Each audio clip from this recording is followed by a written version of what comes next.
kauniečiams. Europos naujienos kauniečiams. Gegužės 27, pirmadienis, 9:07 eteryje startuoja trečioji ciklo Europos naujienos kauniečiams laida, kurios tema – aplinkosauga. Jungtinių tautų organizacija birželio 5-ąją paskelbė pasaulinę aplinkos apsaugos dieną. Ši diena pasirinkta todėl, kad 1972 m. birželio 5 dieną Stokholme įvyko pirmoji Jungtinių tautų organizacijos konferencija skirta aplinkosaugos problemoms aptarti. Be to, gegužės 22-ąją Vilniuje lankėsi už klimato politiką atsakinga Europos komisijos narė Connie Hedegaard, kuri dalyvavo renginyje, kokiame pasaulyje norėtume gyventi. Mažiau atliekų, mažesnės sąnaudos, mažiau teršalų. Renginys buvo skirtas parodyti, kaip pakartotinis medžiagų panaudojimas ir racionalus atliekų tvarkymas gali paskatinti ūkio augimą ir kvalifikuotų darbo vietų kūrimą. Tuo pat metu sprendžiant klimato kaitos problemas. Kiekvienas iš mūsų gali prisidėti prie kovos su klimato kaita. Vyriausybės, pramonės įmonės, miestai bei individualūs vartotojai. Kaip galite tai paprastai padaryti? Pirkti vietinės gamybos produkciją arba produktus pagamintus efektyviai naudojant energiją. Važiuoti dviračiu arba be reikalo nešvaistyti energijos. Atlikę šiuos protingus pakeitimus, mažiau mokėsime už elektrą, gyvensime patogiuose ir šiuolaikiškuose namuose, kvėpuosime švaresniu oru ir lengviau judėsime, sakė Europos komisijos narė Connie Hedegaard. Apžvelkime, kaip aplinkosaugos politika vystėsi ES lygmeniu. ES šalių bendrą aplinkosaugos politikos reguliavimo poreikį lėmė pirmas – ekologiniai veiksniai. Aplinkos užterštumas neapsiribojo valstybės teršėjos teritoriją, valstybių sienos nesulaikydavo užteršto oro ar vandens paplitimo į kitos valstybės teritoriją. Antras – ekonominiai veiksniai, ekologinis dempingas. Jeigu vienoje valstybėje narėje įmonė turės daugiau išlaidų dėl griežtų aplinkosauginių standartų, tikėtina, kad ji perkels gamybą į kitą šalį, kur reikalavimai netokie griežti.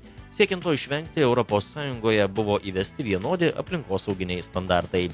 Visuotinė problema tapo klimato kaita ir ją išspręsti galima tik visame pasaulyje mažinant išmetamųjų dujų kiekį. Miškų nykimas, ozono sluoksnio mažėjimas, intensyvesnis kosminės erdvės naudojimas, buitinių atliekų kiekių didėjimas ir sudėtingas pavojingų atliekų tvarkymas, vandens ir energijos stygius. Tam tikrų augalų ir gyvūnų rūšių nykimas privertė imtis bendrų priemonių aplinkosaugom problemom spręsti. Pirmosios Europos bendrijose 1951 Europos ir plieno bendrijoje bei 57 Europos ekonominėje bendrijoje. Dar nebuvo nuostatų dėl aplinkos, tačiau pirmieji ES teisės aktai priimti jau 7-ame dešimtmetyje cheminių medžiagų ir vandenų apsaugos srityje. Pirmoji bendroji aplinkos apsaugos veiksmų programa buvo priimta 1973 metais. Programuose numatyti aplinkos apsaugos tikslai ir priemonės 4-5 metam. Nubrėžtos naujos aplinkos politikos, plėtros tendencijos ir orientyrai. Šiuo metu visa ES aplinkos politika formuojama pagal 6-ąją bendrąją aplinkos apsaugos veiksmų programą, kuri didžiausią dėmesį skiria klimato kaitai, biologiniai įvairoviai, aplinkos ir sveikatos apsaugai, tvariam, darniam gamtinių išteklių naudojimui ir atliekų tvarkymui. Per finansinę priemonę Life Plus 2007-2013 metais šioms sritim buvo skirta beveik 2 milijardai eurų. 7-oji aplinkosaugos veiksmų programa dar nepriimta, tačiau jos formavime jau ryškėja ryžtingesni veiksmai spręsti pagrindinius aplinkos srities uždavinius ir taip pat naujų politikos ir teisėkūros priemonių būtinumas. Manoma, kad iki 2020 metų miestuose gyvens apie 80% ES piliečių, todėl visos priemonės turės apimti 2 lygmenius – miestų ir pasaulinį. Šiuo metu apie 70-80% kiekvienos ES šalies aplinkosaugos teisės aktų priimami ir tvirtinami ES lygmeniu. ES galioja vieni griežčiausių aplinkosaugos reikalavimų pasaulyje. ES vienas svarbiausių Kyoto protokolo veikėjų. Beje, primenu, jog Kyoto protokolas tai svarbiausias tarptautinis teisinis dokumentas skirtas kovai su klimato pokyčiais. Jame numatyti įsipareigojimai, kuriuos prisiima industrinės šalys siekdamos sumažinti tam tikrų šiltnamio efektą sukeliančių dujų, prisidedančių prie planetos klimato atšilimo išmetimą. Šiek tiek informacijos apie pačią klimato kaitą. Europoje per 20 metų klimato anomalijų padaugėjo 2 kartus. Žmonijos poveikio ataskaitoje klimato kaita tyliosios krizės anatomija teigiama, kad dėl klimato kaitos kasmet prarandama apie 89 milijardus eurų. Ir iki 2030 metų šis skaičius gali patrigubėti. Iki 2020 metų ES siekia išmetamų šiltnamio dujų kiekį sumažinti bent 20% palyginti su 90-ųjų lygiu. Taip pat siekia padidinti iš atsinaujinančių šaltinių gaunamos energijos dalį rinkoje iki 20%. Taip pat siekia 20% sumažinti bendrą energijos suvartojimą. Dar 10% transporto priemonių sunaudojamų degalų turi būti biodegalai vandenilis arba elektra. Pavyzdžiui, jeigu šis tikslas bus pasiektas iki 2030 metų, bus išvengta 420 milijonų tonų CO2 emisijų. Visuomenė sutaupys nuo 100 iki 200 eurų nuo kiekvienos neišmesto CO2 tonos dalies. Europos naujienos kauniečiams. O dabar šiek tiek atsikvėpkim nuo rimtesnės informacijos ir kviečiu prisijungti tuos, kurie norit laimėti Europe Direct įsteigtus prizus, jų netgi ne vienas, o visas pundelis įvairiausių prizų 35211, kodas Kauno 837. Labai greitai viską padarysim, skambtelkit, klausimas nesudėtingas, jeigu kils problemų bus kažkokie ir atsakymo variantai, o laimėti beje galite firminę užrašų knygelę plėšomais lapeliais, taip pat iš perdirbamų medžiagų pagamintą tušinuką, dar keletą knygelių pavadinimu Eko atmintinė ir dar ne viskas, dar laimėsite išmintingo namų ūkio tvarkymo vadovą, kuriuo pasinaudodami puikiai galėsite jaustis europiečiais ir visą tai pritaikyti praktiškai savo namuose. Radijas, hello. Labadiena. Labadiena, kas skambina? Liuda. Liuda, miela malonu, ar esat pasirengus sudalyvauti mūsų Blitz žaidime? Taip. Klausimas, nėra turbūt labai lengvas, bet nėra labai sudėtingas. Ar mane girdit, ar dar ten šiek tiek Taip, girdim. Klausimas toks, kiek metų CO2 molekulė išlieka atmosferoje? Toks mokslinis ir pakankamai įdomus klausimas. Ar variantų reikės, ar iš karto šausit ir pataikysit? Ne, variantų. Variantai. 3 paprastai variantai. Klausimas, dar kartelį kartoju, kiek metų CO2 molekulė išlieka atmosferoje? 100, 200 ar 300 metų? Jūsų spėjimas. 200. Liuda, dėja, jūsų variantas nėra teisingas, 200 metų, ne, dėja ne. Bandykit laimę dar kartelį, brangieji, 35211, kodas Kauno 837, liko tik tai 2 variantai į mano pateiktą klausimą ir prizų gausybė keliauja pas jūs. Radijas, hello. Labas rytas, kas skambina? Emilis. Emili, kiek metų CO2 molekulė išlieka atmosferoje? 100 metų. Visiškai teisingai, 100 metų. Ir sveikinu jūs, nepadėkit ragelio, tuoj pat pasišnekėsim, kaip atsimsit prizą. O visiems kitiems siūlau nepabėgti toli nuo radijo imtuvų, grįšim į rubriką netrukus.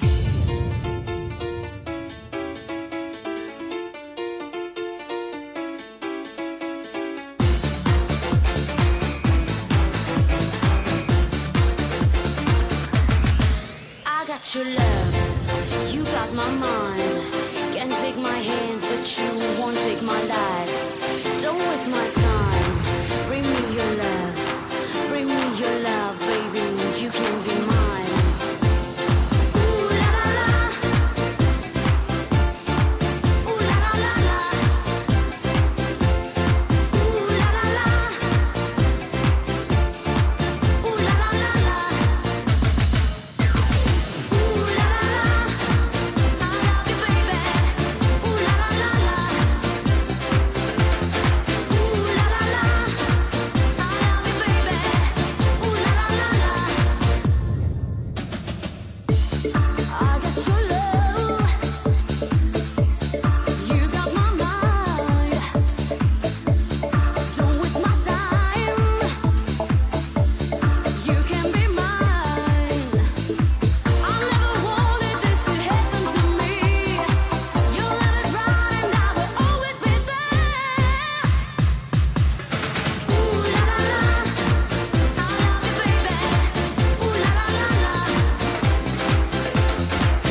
Europos naujienos kauniečiams. 19 minutėje po 9 tęsime radio laidų ciklą Europos naujienos kauniečiams. Primenu, jog šios trečiosios laidos tema yra aplinkosauga. Keletas faktų jums. Pasirodo, per pastarąjį šimtmetį vidutinė metinė temperatūra pasaulyje pakilo 0,8 laipsnio pagal Celsijų, o Europoje net iki 1 laipsnio pagal Celsijų pakilo. Prognozuojama, kad iki 2100-ųjų vidutinė pasaulio temperatūra pakils nuo 1,8 iki 4 laipsnių, o blogiausiu atveju net iki 6,4 laipsnio Celsijaus. 2 laipsnių riba, tai po to prasidės negrįžtami pokyčiai ir katastrofos, įspėja mokslininkai. Beje, Lietuvoje CO2 išmetimas sudaro 0,1% visame pasaulyje išmetamo kiekio. Pagal CO2 išmetamo vienam gyventojui Lietuvoje užima 70 vietą, Lietuva iš 176. Tačiau visuotinio atšilimo pasekmes jaučiame ir mes. Pavyzdžiui, dėl blogų oro sąlygų atšauktas skrydis, audros nuplėštas stogas ar nuo krušos nukentėjęs sodas. Europos Sąjunga kaip klimato kaitą mažinančių strategijos elementų taiko principą – teršėjas moka. Tai prekybos taršos leidimas ir sistema, kuomet yra skatinamos CO2 išmetimą mažinančios įmonės. Sistema įdiegta 2005 metais, ji taikoma 11 000 gamyklų išmetančių į atmosferą apie pusę viso CO2 kiekio. Prekyba taršos leidimais yra vienas kabutėse iš minkštųjų būdų, kuomet su klimato kaita kovojama rinkos dėsniais paremtais mechanizmais. Įmonių tarša prilyginama išmetamo CO2 tonoms, o šios aplinkos taršos vienetams leidimams. Jeigu įmonė investuoja į aplinkosauginės priemonės ir mažina taršą, jai reikia įsigyti mažiau taršos leidimų, taigi mažesnės jos gamybos sąnaudos. Dėl susitraukusios ekonomikos ir įdiegtų žaliųjų technologijų Lietuva praėjusiais metais pardavusi taršos leidimus kitom šalim gavo 80 milijonų litų, kurie panaudojami, pavyzdžiui, perkant ekologiškas viešojo transporto priemonės didžiuosiuose miestuose. Dar keletas informacijos apie biologinės įvairovės išsaugojimą. ES yra parengusi strategiją, kaip sustabdyti augalų ir gyvūnų rūšių ir buveinių nykimą iki 2020 metų.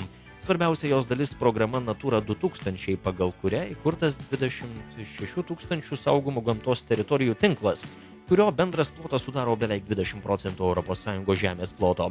Tai nėra gamtos draustiniai, bet greičiau vietovės, kuriuose žmogus gali užsiimti tausia veikla, nekeldamas pavojaus retoms ir pažeidžiamoms rūšims ir buveinėms. Beje, klimato kaita labai daro įtaką ir biologinę įvairovę. Nustatyta, kad jeigu oro temperatūra pakyla 1,5 ar 2 laipsniais, į rizikos grupę patenka nuo 20 iki 30% gyvūnų ar augalų rūšių. Ir dar šiek tiek informacijos apie tausų išteklių vartojimą. ES piliečiai sudaro mažiau kaip 10% visų pasaulio gyventojų, tačiau suvartoja pusę pasaulyje pagaminamos mėsos, 1/4 popieriaus ir 15% energijos. Jeigu norime išvengti rimtų nemalonumų, kai ims trūkti gamtinių išteklių, kurių kiekis ribotas, turime iš pagrindų pertvarkyti ekonomiką. ES ne tik leidžia šiam tikslui siekti būtinus teisės aktus, juos įsteigti, bet ir padeda šviesti visuomenę, vykdyti mokslinius tyrimus ir teikia finansavimą. Įgyvendinami įvairūs ilgalaikiai planai ir laipsniški pokyčiai. Pavyzdžiui, skatinama vartoti ekologiškus produktus, buitinius prietaisus, pavyzdžiui, skalbyklės, ženklinti energijos naudojimo efektyvumo etiketėmis. Europos komisija siekia, kad pusė visų ES valstybėse narėse rengiamų viešųjų pirkimų procedūrų būtų grindžiamos ekologiškumo kriterijumi. Žalieji viešieji pirkimai tai vadinama. Ekologiškos priemonės ir pramonės šakos yra greičiausiai augantis ES ekonomikos sektoriui. Europa yra pasaulinė šios ryties lyderė, užima apie 1/3 pasaulinės ekologiškų technologijų rinkos. Štai apie vandenį ką kalbama. Norint patikimai apsaugoti bendrus Europos vandens išteklius ir ekosistemas nuo taršos, šiukšlių ir klimato kaitos poveikio, taip pat reikia suderintų ES lygmens veiksmų.